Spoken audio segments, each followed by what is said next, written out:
My parents kicked me out after I got my first job because I could no longer babysit my younger siblings. They told the family I left because I was ungrateful. Months later, their new babysitter quit, and suddenly they wanted me to come home like nothing had happened. Hello everyone. Before we start, please subscribe our channel and help us reach our first 100 subscribers.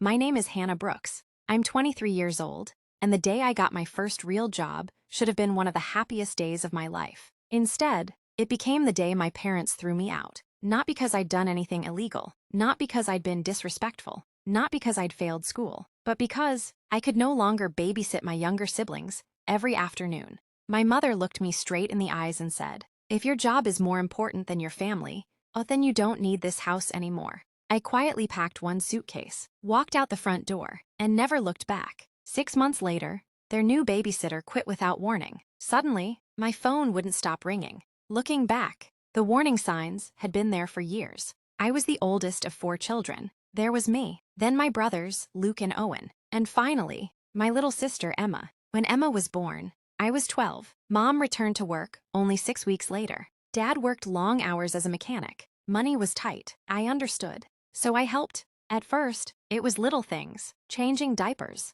making bottles, reading bedtime stories. I didn't mind. They were my siblings. I loved them. But every year, helping slowly became expected. By the time I started high school, I wasn't just babysitting. I was cooking dinner, helping with homework, packing school lunches, taking Emma to preschool, cleaning the kitchen, doing laundry. Sometimes, Mom would hand me the grocery list before saying good morning.